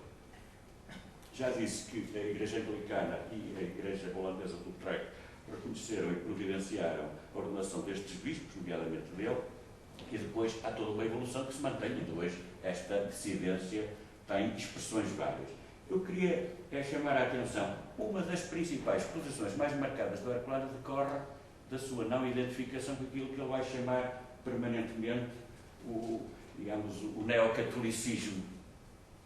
E é precisamente esse ponto, eu começava precisamente por aí, a sua irritação com o neocatolicismo e com a lógica do Vaticano I, que o leva àquilo que, se fosse aceito pelas autoridades no tempo, teria sido verdadeiramente uma revolução. Pelo contrário, é o que ele vai dizer. Reparem na violência. A crença católica, apostólica, romana, de que fala a carta, os bispos eram então, como foram sempre, os principais juízes da fé e os papas os chefes visíveis da Igreja pela sua primazia. Pio VI ou Pio VII valiam bem Pio IX. Nunca, porém, nessa época, Roma lançou sobre nós sequer uma suspeição de heterodoxia, etc. E agora, vejam, mantendo exclusivamente o dogma católico, nem mais nem menos, como a Igreja nos ensinou a nós, os velhos, e conservando-nos em relação à disciplina onde estamos indubitavelmente no grêmio da Igreja. Porque a religião é imutável, a religião não se aperfeiçoa. O critério supremo do catolicismo está resumido na célebre máxima. E ele invoca o comunitório de São Vicente de Leriz. São Vicente de Leriz é um grande padre latino, e a clássica citação: quod ubique, quod semper, quod ab omnibus creditum est. Só aceitamos aquele que, em toda a parte, sempre e por todos, foi recebido, foi acreditado e recebido como depósito. E, portanto, diz ele, diga o governo isto aos bispos, aos cabidos, às escolas de teologia, de cânones, aos párocos, aos comissários de estudo, aos mestres primários. Envolvia-se no manto da sua ignorância. O seu critério é apenas senso comum. Portanto, ele o que está a dizer que o que deveríamos, para ser coerentes com a situação, era autenticamente não reconhecer, e portanto é uma espécie de convite à rebelião, neste caso, o Herculano, assumindo o papel de pontífice, de teólogo, convida à rebelião. Evidentemente, tudo isto é, digamos, uma grande força da expressão, não vai ser, pelo menos, tido suficientemente em conta, mas não deixa de ser muito significativo. É isto que ele achava que deveria ser a coerência. A recusa, o corte com um novo tipo de definição eclesiológica, que lhe parece completamente sem fundamento na realidade. Claro, é evidente que aqui, por exemplo, mas depois retomarei essa questão, mas, por exemplo, esta frase de São Vicente de Leriz, toda a gente sabe que é de uma importância, foi de uma importância extrema, é de uma importância extrema, mas todos sabemos que falta a Herculano aqui o conceito de explicitação doutrinária. Porque, verdadeiramente, se fôssemos levar à letra esta definição, nunca teria havido progressão dogmática. Há progressão dogmática porque é possível o consensus fidei ao longo do tempo ir sentindo. Aliás, é o caso da Imaculada Conceição, que, digamos, dividiu tanto a cristandade, mas foi sendo suficientemente consensualizada até haver a proclamação do dogma. Claro que o Herculano não lhe convém, ou não quer, ou não percebe reconhecer isto, e portanto agarra-se a esta frase do São Vicente de Lourenço, este importante lugar. Agora, vejam esta parte que está aqui em destaque, não sei, o tumulto que há de levantar este procedimento, aliás, tão simples e razoável, sei eu.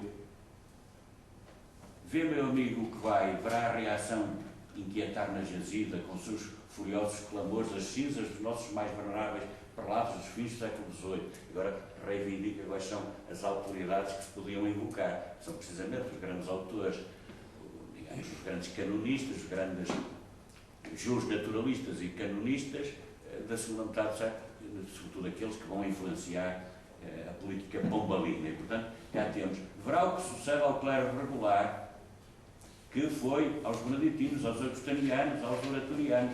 Portanto, ele aqui está naturalmente a referir-se, agora poderíamos ver, há alguns nomes concretos que nestas congregações se aproximaram das posições do regalismo e da lógica seguida pelo poder constituído na época pombalina. Referindo-me à congregação do oratório, não falo já do pequeno herege ruivo, claro que é em sentido irónico, eu não me pretendo apresentar como herege, ao terrível padre Pereira de Figueiredo. Esse tem de há muito recebido o seu quinhão de anátemas maranatas. Tudo pedreiros livres. Os reacionários vão provar a evidência que o artigo 6º da Carta não diz o que diz. Bom, e continua. Onde provar que o verbo continuar significa em rigor ser substituído. Portanto, sempre esta ideia.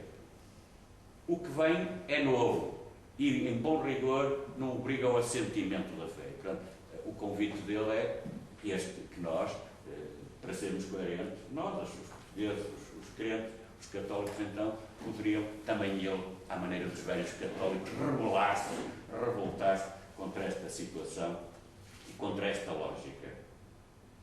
Ora, este ponto é muito importante. Reparem que ele próprio remete para aquilo que é a sua bagagem, o seu conhecimento e a sua adesão a determinados princípios. E, portanto, é evidente que fica aqui um campo que é muito importante, que é, nós precisamente, embora sabendo da complexidade da tarefa, percebermos que é na compreensão do mundo de vivências, desde logo na mocidade herculana, que nós vamos encontrar dados muito importantes. Eu, nesse aspecto, o que me permitia fazer, espero ter tempo, era precisamente correr alguns pontos que ajudam a compreender o herculano. Eu, que adorei ler a Mocidade Herculano, que acho uma obra muitíssimo bem escrita, de alguém que o compreendeu o herculano tão bem que, em alguns casos, comunga até talvez algum excesso. Acho que há uma afetividade notória no professor Vitorino Nemésio, mas isso ajuda muito a percebê-lo melhor. A afetividade ajuda a compreender. E em A Mocidade de Herculano, Vitorino Nemésio mostra-nos o que eram as rotinas do ethos habitual da sua casa, no Pátio do Gil, na Rua de São Bento, onde aos domingos um frade franciscano amigo da família vinha dizer missa. E é muito interessante vermos, até uma família piedosa. Diz o Alexandre Herculano, dirá mais tarde, que o pai era um liberal da velha rocha, mas é um liberal da velha rocha que chora lágrimas amargas a morte de Dom João VI. E vemos qual é o quadro deste liberal da velha rocha, que deveremos, bem lidas as coisas, ver como alguém que certamente se inseria numa lógica de reformismo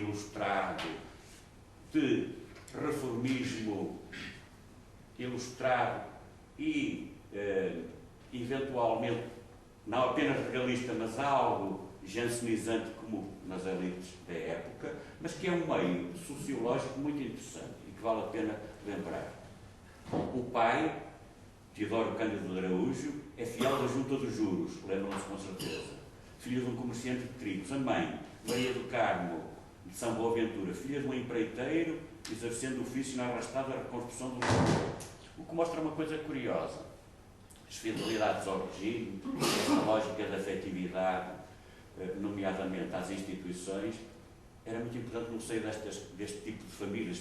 Não devemos ver apenas os frades, normalmente os frades, as instituições monásticas, a aristocracia. Neste caso, é muito interessante e valerá a pena ver, ao recordar os prantos familiares do pai, ao falar das rotinas nós o que estamos a perceber é que, verdadeiramente, muitos setores da sociedade se deixaram entusiasmar, sobretudo perante a desilusão que foi a perda do Brasil, se deixaram entusiasmar e levar pela jornada da poeira. E, portanto, mesmo setores que depois, digamos, corrigirão a trajetória, não há dúvida que a vida pública em Portugal nesses anos se vier a extremar, e que o quadro é muito eloquente quanto a um certo liberalismo familiar vivido em casa da Herculano. As pessoas não percebem, ou nem sempre se lembram, que o reinado de Dom João VI, e nomeadamente o tempo em que ele é príncipe regente, ao contrário da sua esquentadíssima mulher, o príncipe regente é alguém com um grande sentido reformista, mas se derem ao trabalho de ver qual é a sua atitude, por exemplo, nas relações com a Igreja, é alguém que manda o Bispo de Bragança, por exemplo, vir custodiado por tropa a Lisboa, isto é, não aceita qualquer tipo de insubordinação com base no direito canónico. É alguém que tem na regência, quando vai para o Brasil, personalidades como o José Raimundo Nogueira, que é um homem, digamos, de um radicalismo jansenizante muito grande, amigo do padre Lucas Tavares, que é um jansenista assumido e que vai ser um futuro liberal do vintismo. Portanto, é muito interessante nós percebermos que é todo este mundo que está em formação e que, neste caso, nós poderemos talvez aceitar algo que a historiografia liberal nunca permitiu que se falasse, que é, por exemplo, o próprio Herculano, precisamente nesses anos esquentadíssimos, 26, 27, 28, percebermos que nesse quadro o Herculano pode ter feito evolução. É muito, nomeadamente, hoje é documentalmente irrefragável, mas foi algo que a censura, a autocensura e a censura liberal foi não permitindo. Por exemplo, é dizer esta coisa muito simples. O Herculano, rapaz, teve entusiasmos miguelistas. Participou numa rapaziada em julho de 1827, aos 17 anos, e teve um confronto na festa do Espírito Santo nas Amoreiras, que ele deveu aquele lenho que ele tem na cara. E isto só significa uma coisa, que aos 17 e 18 anos se pode ter posições, e percebe-se que ele no meio familiar e no meio sociológico que era o seu, vivesse essa irritação. Não era pouco o que estava em causa e que se tinha perdido, sobretudo por referência aos transtornos que tinha sido a evolução em relação ao Brasil. E, portanto, é perfeitamente compreensível. Agora, nada disso desabona quando tem 21 anos, isto é, quando já tem a maioridade, e isto será sempre coerente ao longo da vida, a tomar posições de uma militância liberal que todos conhecem. Portanto, o episódio da sua conspiração em relação à esquadra, a sua fuga para o estrangeiro e depois a coerência com que ele, como soldado, se bate pelos seus ideais. O que eu acho interessante é que tenha havido preocupação de ocultá-lo. Foi preciso, digamos, vir o Inocêncio Francisco da Silva, mas é curioso que mesmo o professor Vitorino Nemésio lhe chama verbetador, e também é displicente por ele revelar um facto que depois o Teófilo Braga confirma e que hoje os atuais estudiosos já não têm dificuldade em assumir e em reconhecer. Tal, e que é muito difícil procurar perceber a lógica religiosa que vai seguir um homem destes. Agora, parece-me que a lógica passa precisamente por isto que ele mesmo nos revela, a formação sobretudo nas aulas, nas necessidades, no oratório. E isso é muito claro. Claro que eu acho que o Herculano normalmente é visto apenas sob o signo do homem das rupturas, e é um homem de rupturas, mas é um homem de continuidade. E tão importante na história é uma coisa como outra, as rupturas e as continuidades, ambas compõem o complexo dos tempos e da realidade. E neste caso é muito interessante ver que a fidelidade à monarquia, à dinastia, é nítida. Alexandre Herculano vai continuar nos seus dias alguém muito ligado a que perfil de monarca? Antes de mais nada, um monarca ilustrado que assume traços de déspota esclarecido e que quer impor, nomeadamente, as suas soluções e que as impõe em tempo oportuno no Brasil e em Portugal. Portanto, o rei soldado, é também um homem formado, digamos, nas ideias do reformismo liberal, mas que tem uma perspectiva de monarca que tem o dever de inculcar e de impor os seus princípios. É muito interessante. O princípio monárquico é inviolável em Alexandre Pola. Os sentimentos por Dom Pedro IV são conhecidos, a afetividade e a lealdade. Dona Maria, Dom Fernando, naturalmente, e aí até com o dever de gratidão, mas também Dom Pedro V. Eu acho que valia a pena revisitar a fidelidade àquilo que lhe parece estruturante. Desde logo, a monarquia e, nomeadamente, o monarca. Mas há uma fórmula que era uma fórmula que fazia ponte em relação ao passado. Que, por um lado, instituía o sistema representativo, mas que não cedia passo à lei do maior número, àquilo que é a democracia e que para ele é uma ditadura do número. Portanto, eu acho que podemos aceitar, sem que isso seja polémico, desde logo, perceber isto, eu já o escrevi e repito, que ele sintonizava com Dom Pedro, nomeadamente na lógica de um Dom Pedro que tinha dado e otorgado a carta, que tinha aprovado as leis de Mouzinho da Silveira, esse Dom Pedro que tinha, com isso e com o seu legislador, mudado a face do país.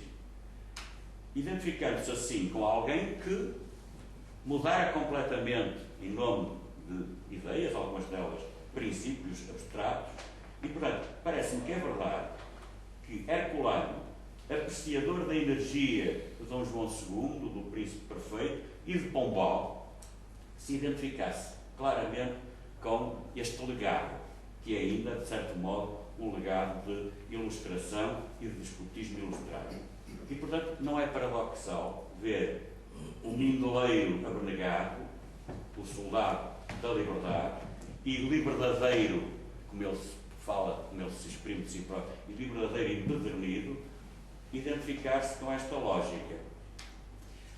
No seu presente, esta fidelidade à Carta Constitucional, selada com o juramento que fizeram, fala bem do seu caráter. Todos, eu passo adiante, todos sabemos que a sua coerência vai ao ponto dele, em relação, quando vem a Revolução de Setembro, se demitir do seu cargo e de se remeter, não podemos dizer que ele se remete a silêncio, continua um agente interventor, mas é um homem de posições absolutamente rasgadas. Fidelidade inconcursa à carta. Cartista, diz ele, há de dizer mais tarde, enquanto houve cartismo. Depois, claro, perante a experiência que vamos ter, sobretudo, do António Bernardo Costa Cabral e do irmão, portanto, o cabralismo não vai se dissociar, mas esta fidelidade, adversário sempre do radicalismo setembrista, do autoritarismo cabralista, chorando amargamente a intervenção estrangeira, culminada no Gramiro, naturalmente. E alguém que se empenha a partir do seu ponto de recuo em transformar a realidade. E, portanto, lá o vemos a conspirar, já o evoquei, com o Saldanha, em relação à regeneração, mas logo desiludido, mas participando nas discussões referentes ao Código Civil, etc, etc. E, portanto, o que é que neste quadro, sobretudo nestas tomadas de posição, é nítido? É nítido, nomeadamente, este passado eclesiológico, esta lógica da reflexão sobre um passado que está muito presente, que é precisamente o legado do oratório. Ele, no oratório, ao contacto, ele vai referindo várias vezes, contacta sobretudo com... Ele não foi aluno do Padre Pereira Figueiredo, o Padre Pereira Figueiredo já tinha morrido, mas a sua obra leu-a. E, como sabem, havendo a ruptura em 1759, cerca de 10 anos de ruptura com a Santa Sé, a devolução, tanto a demonstração teológica como a devolução teológica são obras do Padre Pereira Figueiredo que visam, num caso, exaltar os bispos assumirem em Portugal, perante a ruptura, capacidade de se sagrarem, portanto, os metropolitas sagrariam outros bispos, e, por outro lado, a necessidade de, em relação a dispensas e a fosse a resolução de problemas canónicos, eles próprios como ordinários de pleno direito resolverem esses problemas. Tanto a demonstração teológica como a dedução visam isso. E, portanto, são duas obras muito importantes que são referidas. E, portanto, ele é muito tributário desta lógica, a lógica que ele bebe nas necessidades e no oratório. Isso vai marcá-lo tanto que, justamente, vai permanentemente... Portanto, as continuidades eclesiológicas que vêm dos seus tempos de estudante. Eu aqui tenho, vou passar adiante, uma referência que é muito interessante. Tanto este problema eclesiológico era central, que no tempo de Dom Miguel, em 32, se tinha publicado na Universidade de Coimbra uma obra de impugnação da tentativa teológica do Padre Pereira Figueiredo. Ora, é muito interessante que quando houver uma nova ruptura em 32, 34, perante os decretos de Dom Pedro, em 34 estamos em plena ruptura, sobretudo era nítida quando é a nomeação do Santa Inês para governador do Bispado, depois fica não apenas com o governo da Diocese, passa a ser bispo eleito, com o governo da Diocese, é realmente uma situação de cisma em termos práticos, pelo menos, não absolutamente cisma em termos totais, teóricos, pelo menos em termos práticos. E é muito interessante que volta à colação as teorias, e, portanto, a tentativa teológica e a demonstração teológica, que tinham sido úteis naquela década de 59, 60, 59 até ao fim da ruptura, são cerca de 10 anos de ruptura com a Santa Sé, volta a ter uma perfeita atualidade. E o Herculano, que em 1871, perante a questão, perante o Concílio Vaticano I e perante as controvérsias suscitadas pelas conferências do Casino, recorda este passado, recorda muito ajustadamente. Foi nas aulas do oratório, e é ele próprio que o recorda, que ele aprendeu princípios que são cruciais até para a aceitação das leis liberais. Eu aqui aproximar-me-ia um pouco mais do núcleo que merece a pena ser recordado, em termos de aulas das necessidades, da Casa das Necessidades do Oratório. Nesses anos em que ele passou, além de serem obrigatórios os estudos no campo da metafísica de Genovese e dos elementos de filosofia moral de Ainécio, então traduzidas em Portugal, uma vez que eram correntes desde a reforma dos Estatutos da Universidade de Coimbra, desde o Compêndio Histórico de 1761 e com a reforma do ano seguinte, eram autores introduzidos. E o autor, nas aulas do oratório, certamente que, entre outras obras, contactou com estas, nomeadamente, entre outras leituras racionalistas da arejada biblioteca dos padres do oratório, frequentou compêndios justnaturalistas relativos às relações do sacerdócio e do império, obras, algumas delas colocadas no índex, outras sob suspeita, mas que os estatutos da Universidade de Coimbra tinham consagrado. E, portanto, é nítido este contacto e ele assume-o em muitas referências que faz, umas com sentido irónico, outras com sentido menos irónico. Por exemplo, bem pode o Alexandre Herculano ter ironizado ou desvalorizado relativamente ao pecúlio de acusações de jansenismo, de galicanismo e de filosofismo que os reacionários, que os coevos lançavam contra o padre Pereira de Figueiredo e alguns irmãos de Roupeta. Mas ainda há pouco lembrei dois nomes que são muito significativos, não é? E, se quisermos ver um exemplo, por combater os tais princípios que se tinham tornado oficiais com a reforma da Universidade, por combater tais princípios, sofreu em 1815 duro castigo de prisão e desterro o oratoriano padre José Morato Roma. Um episódio muito significativo das orientações políticas, precisamente da regência de Dom João VI. Portanto, o sentido, quando se fala em liberalismo, não é no sentido propriamente de liberalismo, é desta tradição regalista. Precisamente, qual era o homem que na regência se empenhou neste castigo? Precisamente o Ricardo Raimundo Nogueira, que vai aparecer, que era próximo discípulo do padre Pereira Figueiredo e que, do ponto de vista doutrinal, tem um amigo, um colega de Roupeta que ainda o ultrapassa, o padre Lucas Tavares. De resto, será ex-oratoriano, mas é um homem que nos vai aparecer precisamente como jansenista teológico, isto é, acreditando na predestinação e, portanto, em ruptura com princípios do ponto de vista da teologia da graça católicos. Pois, esta referência que agora se faz no quadro dos anos 70 tem, de facto, toda esta lógica. E vejam que é muito impressionante. O que importa aqui é perceber para onde é que apontam os tiros, para onde é que apontam as balas do Herculano. E então, neste texto extenso, falando precisamente da definição deste dogma, da infalibilidade pontifícia e do reforço eclesial universal do papado, é muito importante vermos como o autor se posiciona, e posiciona sempre de uma forma duríssima. Tais são os deploráveis e incríveis sucessos que temos presenciado. Claro, o autor de tudo isto é o jesuitismo. O jesuitismo converte o infeliz Pio IX num libério ou num honório, induzindo a subscrever heresias. E a grande maioria dos bispos, criando na Igreja uma situação análoga à dos tempos em que o arianismo dominava por toda a parte, e abandonando a máxima sacrossanta da imutabilidade da fé, tornam-se em arautos e pergoeiros dos desvarios de Roma. Portanto, o Papa Herculano contra o Papa de Roma, e vejam os termos. As novidades religiosas vêm perturbar as consciências. As novidades religiosas deveriam ser, inclusivamente, detidas em termos de carta constitucional.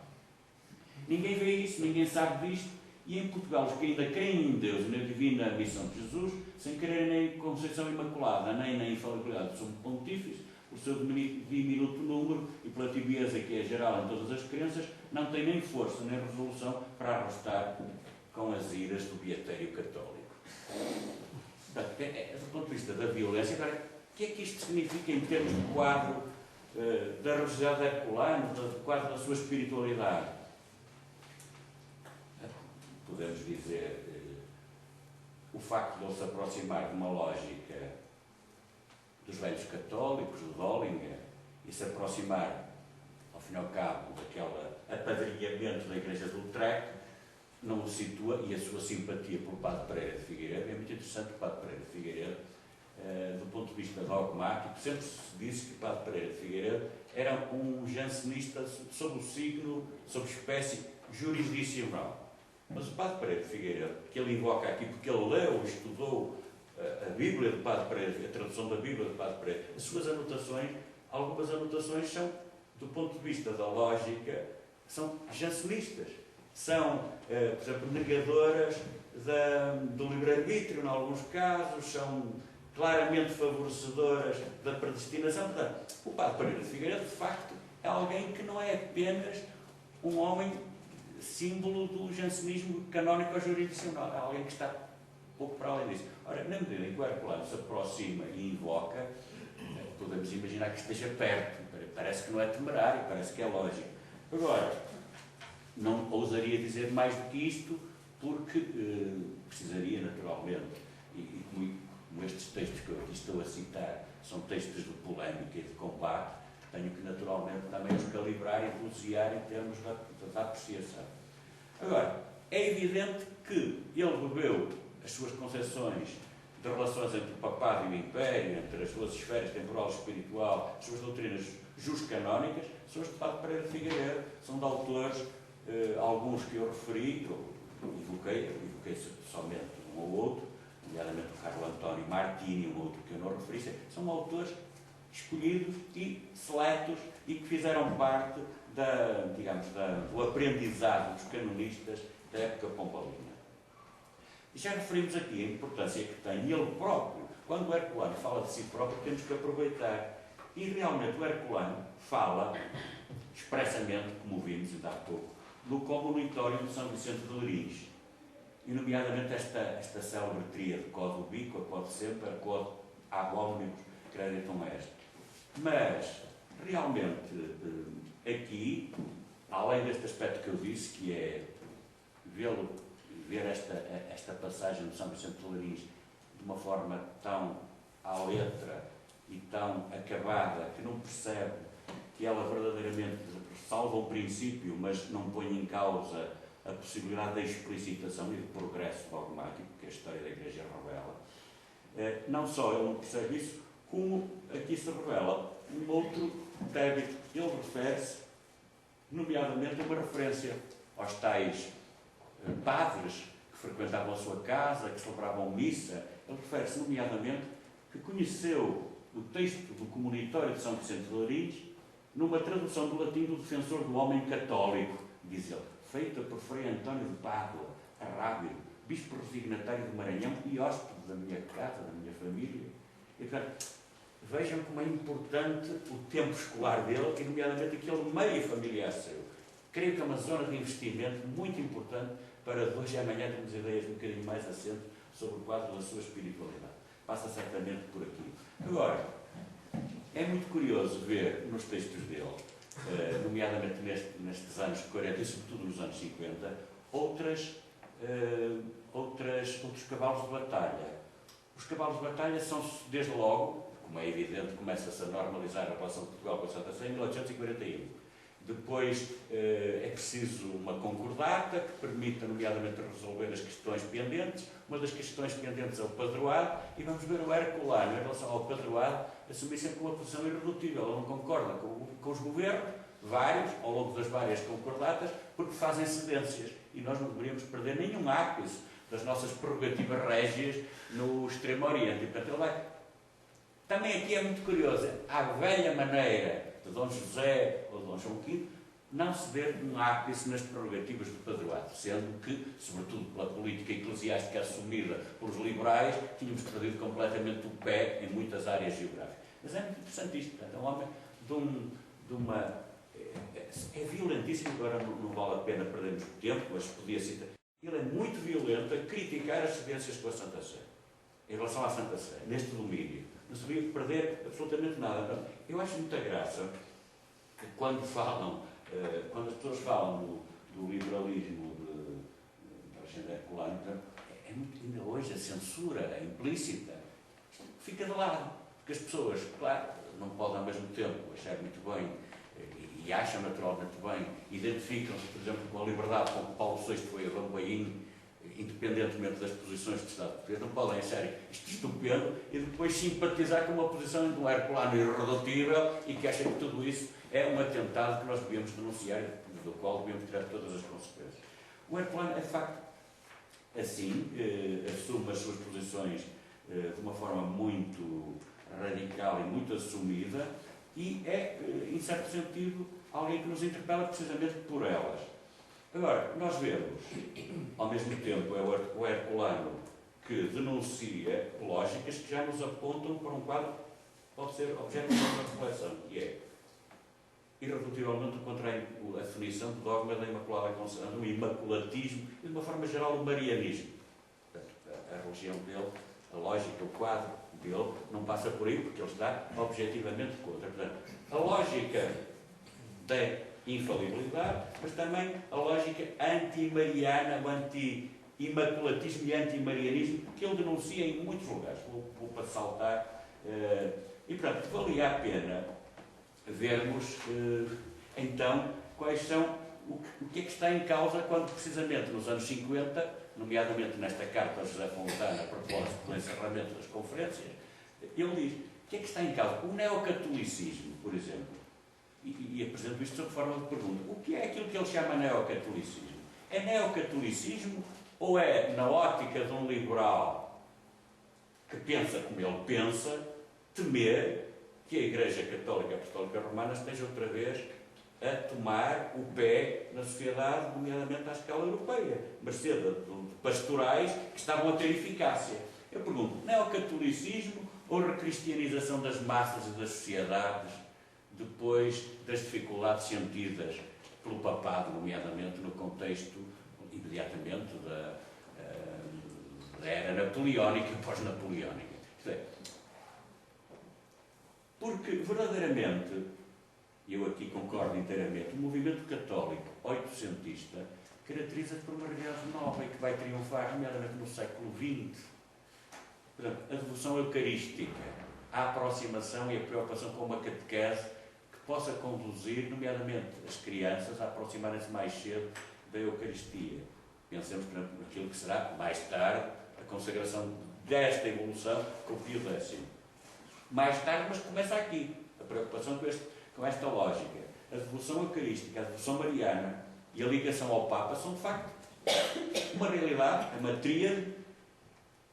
Não sei em relação ao primeiro ponto, em relação à devoção eucarística, mas sei que em relação à devoção mariana E em relação à ligação afetiva crescente, em termos de peregrinação, pastoral, etc., ao Papa, esta lógica universalizante colide com as suas posições. Isso é indiscutível.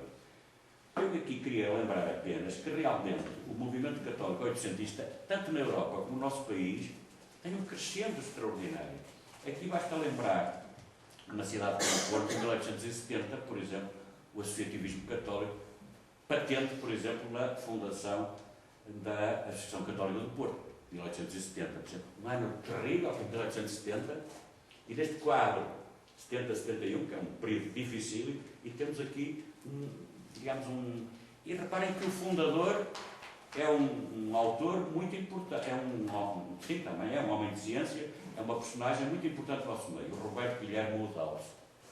E é curiosíssimo, eu não tenho tempo de o fazer, mas convido-vos a lerem as polémicas e as cartas trocadas entre o padre Bernardo Barros Gomes e é um trabalho excelente do professor João Marques, que vem aqui, e vê-se o padre Barros Gomes, que vai morrer no 5 de outubro nas ruas de Lisboa, assassinado por José Nergundo, mas o padre Barros Gomes é um engenheiro silvícola, é um homem de ciência, pura, como nós hoje costumamos dizer. É um homem que entende que o herculano exorbita e que quer reconduzi-lo, digamos assim, diríamos nós, à moderação.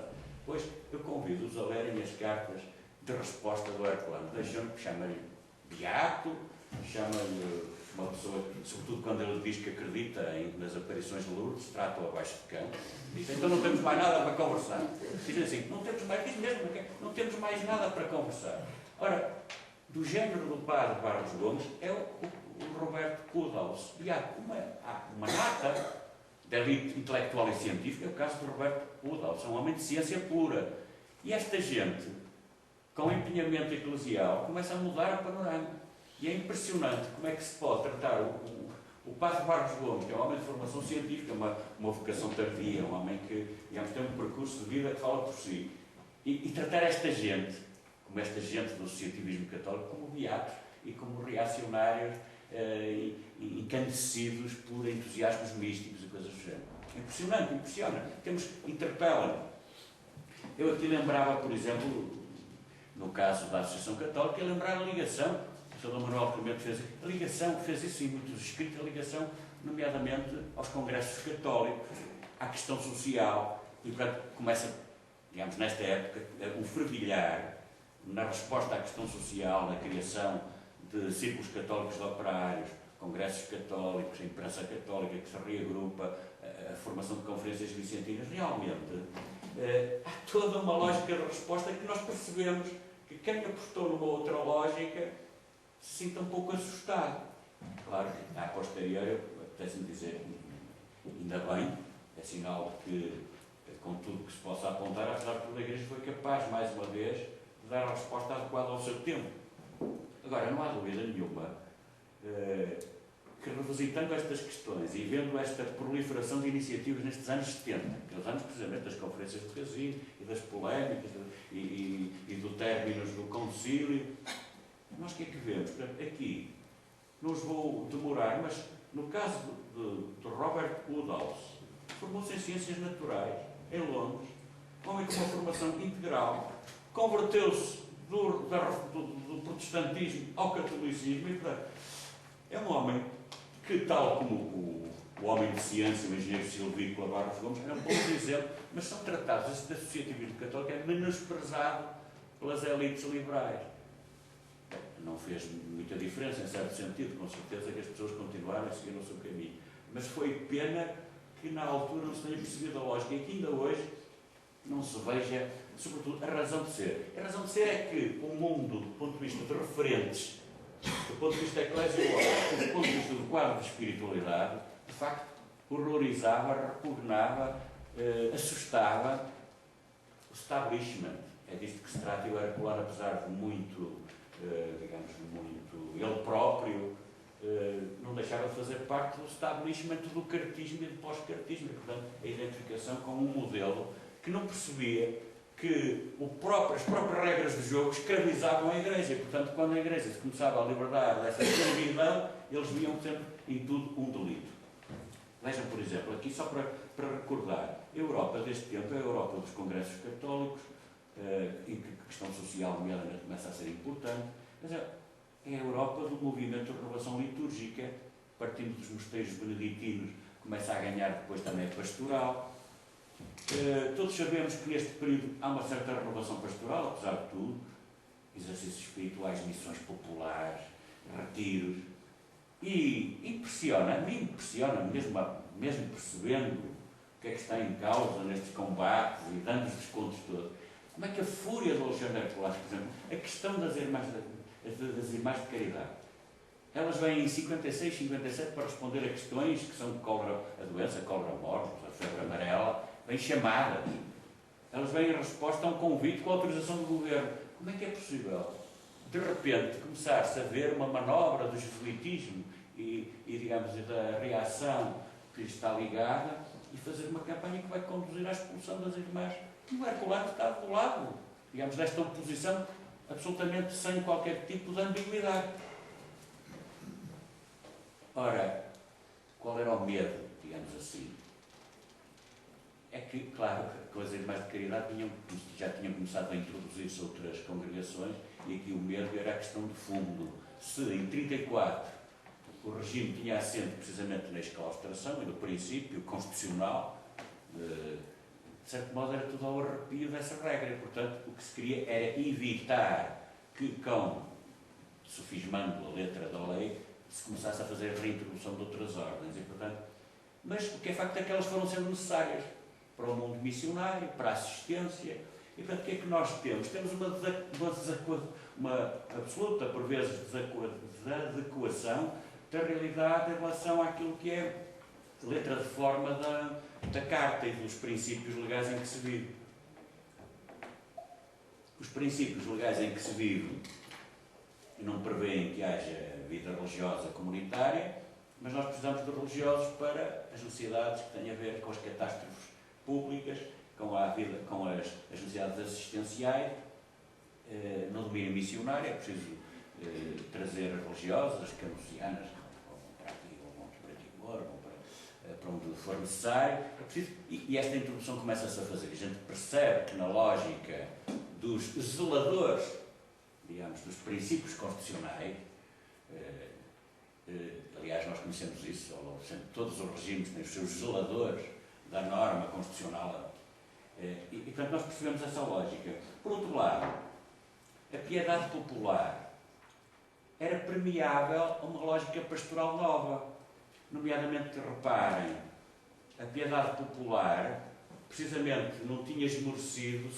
É certo que o sul do país estava muito mais descristianizado, mas no norte o clero, nomeadamente nas suas missões, nas suas tentativas de revitalizar a piedade popular, tinha êxito, porque nunca se tinha perdido completamente uma certa vivência coletiva a nível paroquial, e a piedade popular não vivia tanto discussões eclesiológicas entre estes mestres do justnaturalismo, mas vivia sobretudo preocupada com aquilo que era a afirmação pessoal e, portanto, a parte afetiva. E é muito curioso ver-se, por exemplo, o êxito extraordinário que nestes anos, precisamente em 1871, tem, por exemplo, o lançamento do Apostolado da Oração.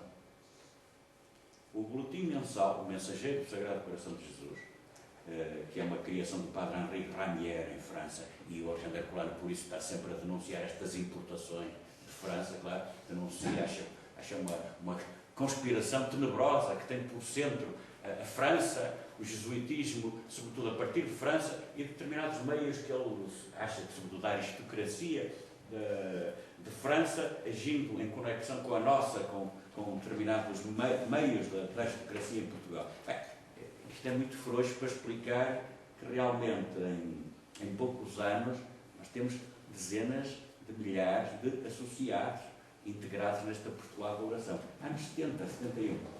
O culto ao Imaculado Coração de Maria. O Herculano, por exemplo, aqui, nós sabemos pelos estudos do Frei Geraldo, por exemplo, que o Herculano aqui batia num tipo de, ou digamos, de espiritualidade cordial, já não do Sagrado Coração de Jesus, do Sagrado Coração de Maria, mas amplificação desta realidade, porque no Porto, ele estudou isto, há uma arquiconfraria, fundada em 46, portanto o próprio ano é curioso, lá no convulso, não é? Da Maria da Fonte, a patuleia em 40, no próprio ano, no Porto, Alexandre José da Silva Almeida Garrett, irmão do Garrett, escritor, mais conhecido, com a autorização do Dom Jerónimo José da Costa Rebelo, à ereção canónica da Arquiconfraria do Imaculado Coração de Maria. Dezenas de milhares de pessoas que se inscrevem em pouco tempo. A gente também tem que perceber, a irritação tem a ver com isto.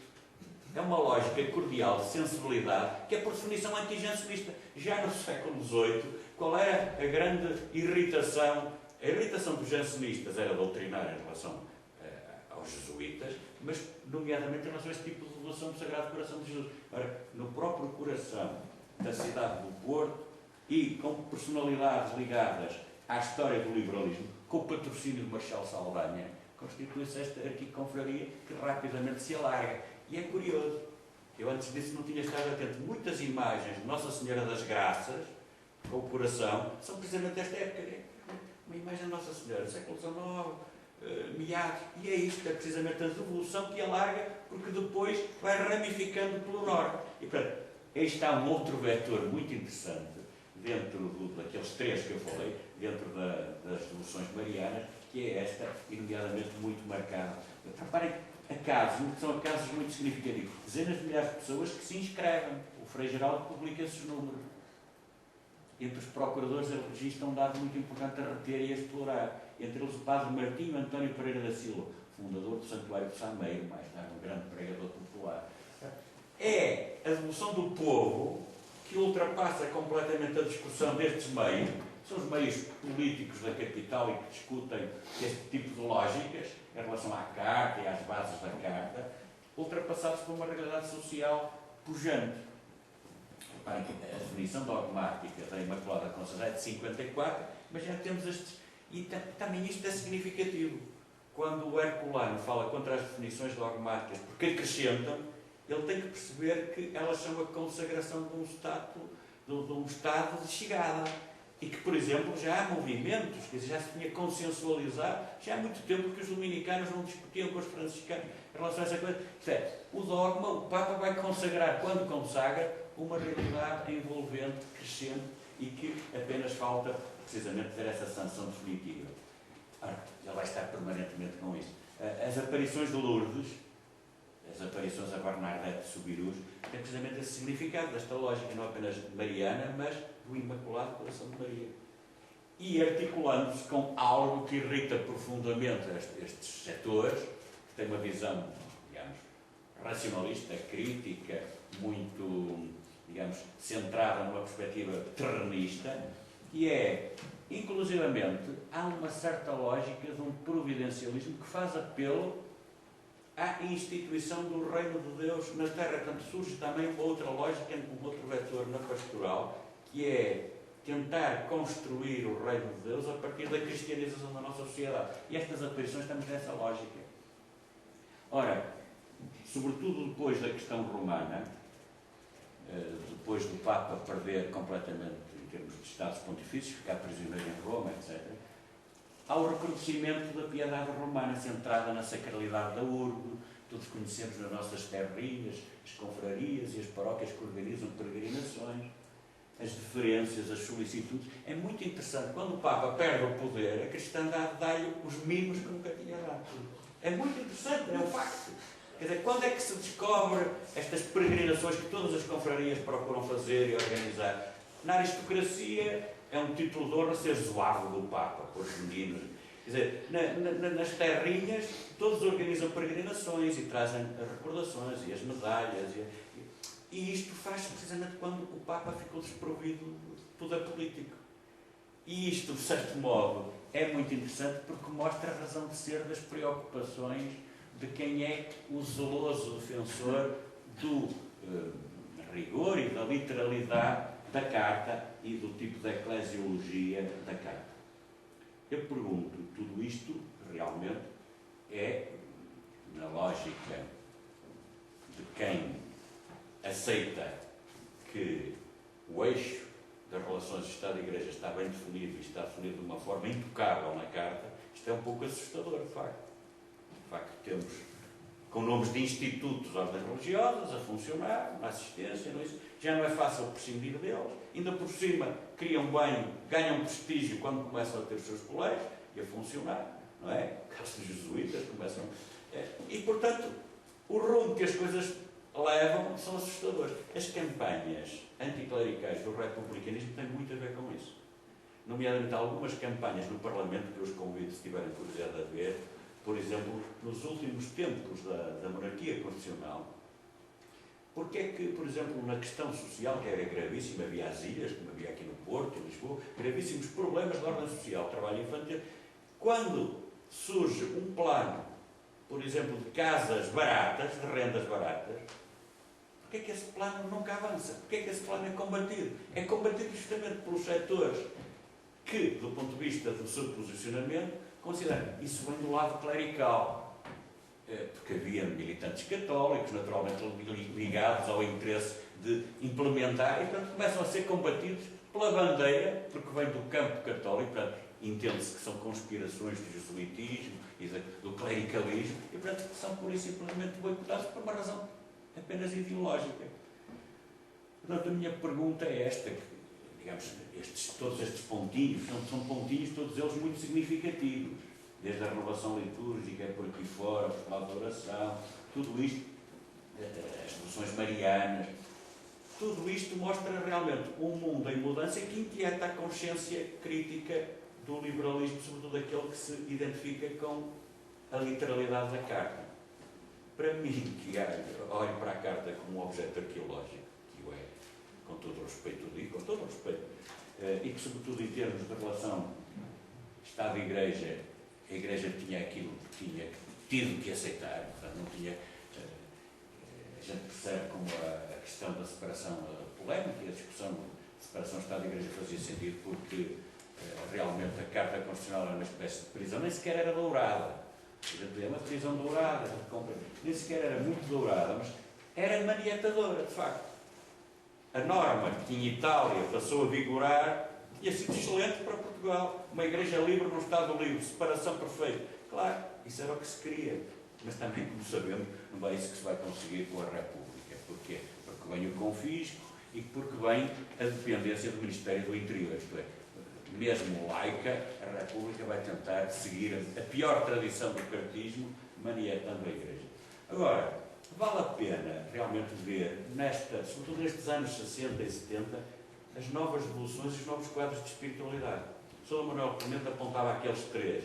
Aqueles três, nomeadamente na parte mariana, portanto, a parte da devoção ao Imaculado Coração de Maria e esta lógica, sobretudo a partir deste estudo de Frei Geldo, mas podemos ver no movimento confraternal, está tudo, digamos, isso creio que está muito por fazer, mas nas paróquias, ver como isto de facto funcionou.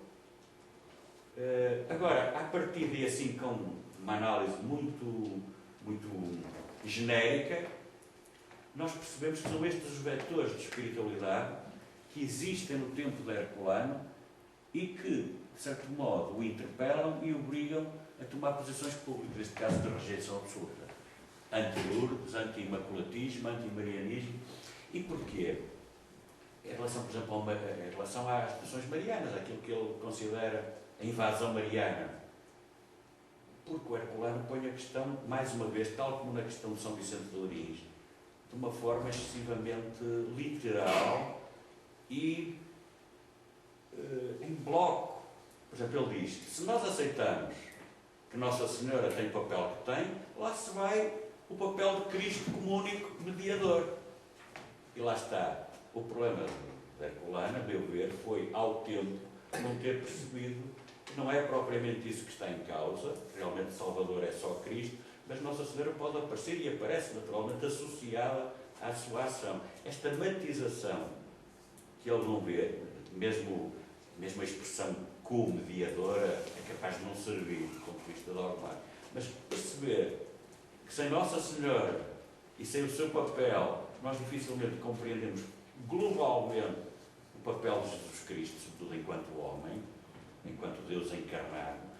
E o Eugênio Atalaia tem dificuldade. Para ele, o facto de Cristo ser o único Redentor faz com que Maria deva ser relegada para outro plano, não deva ser valorizada. E aqui é a lógica do intelectualismo muito rígido contra aquilo que é o consenso vivencial da Igreja. E penso, por vezes, como muitas vezes vemos, de resto é outra faceta muito curiosa, a pastoral passa a valorizar mais do que nunca a intenção à infância.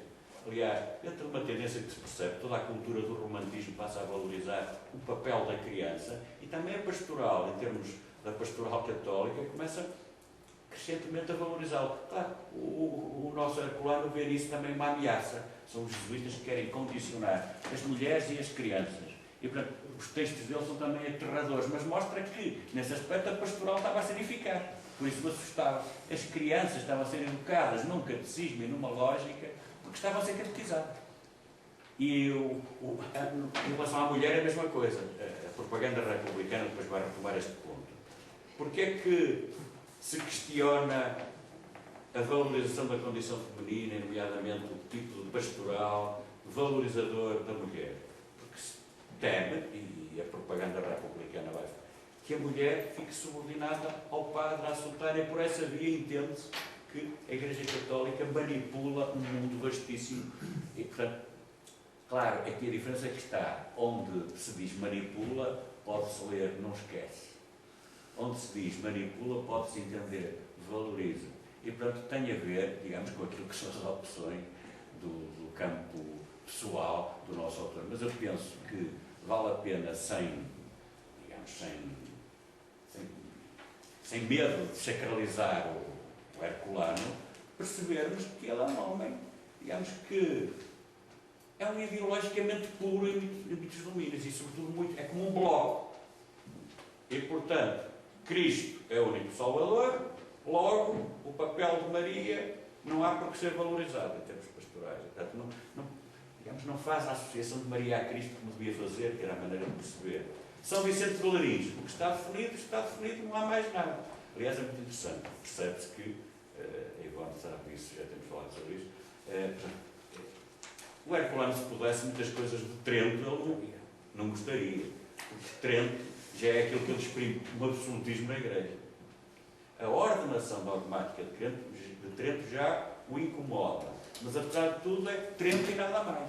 Ora, como depois vem algo mais, nós percebemos esta lógica. A lógica passa sobretudo por aqui, a valorização da infância, da mulher em termos pastorais, e depois estes três vetores que referi, que o Sr. Manuel Clemente já tem valorizado, nomeadamente esta ligação afetiva ao papado, sobretudo percebendo o seu papel de pastor universal. Claro, quem defende uma Igreja Nacional é uma perspectiva nacionalizante, quer as Igrejas Nacionais, sob tutela da autoridade eleita, ou sob soberano nacional, e desenvolve-se até hoje, porque nesse aspecto é muito curioso, nunca como até hoje, verdadeiramente nunca como até hoje. Por exemplo, o episcopado em Portugal ou nos países que têm um tipo de constituição como a nossa, nunca dependeram tão só da esfera eclesiástica.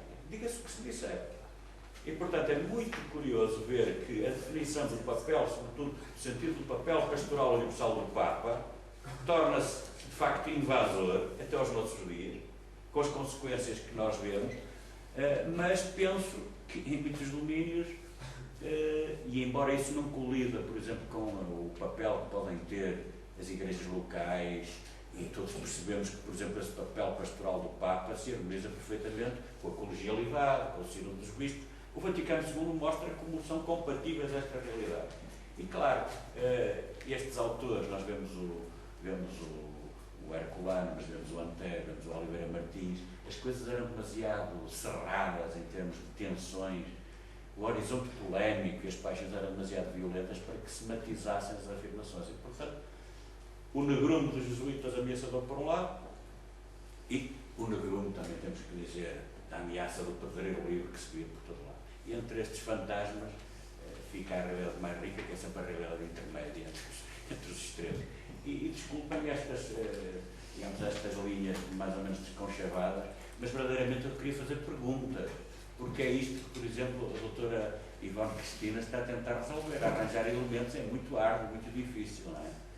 Portanto, eu aqui verdadeiramente ponho questões que são questões pendentes, que não estão resolvidas, mas também ninguém resolveu até agora. E não sei se estão a ver, eu não me acho, não me acho com autoridade até para dizer coisas que digo, mas também não me acho com nenhuma diminuição, não tenho nenhuma capitis diminutio, que me proíba de fazer estas perguntas. Pelo contrário, acho que tenho obrigação, que é isso que nós devemos fazer. Sobretudo a universidade é para ensinar os alunos e as pessoas e quem estuda, que somos nós, a fazer as perguntas certas e a ver acréscimo, para dizer o que está dito não vale a pena.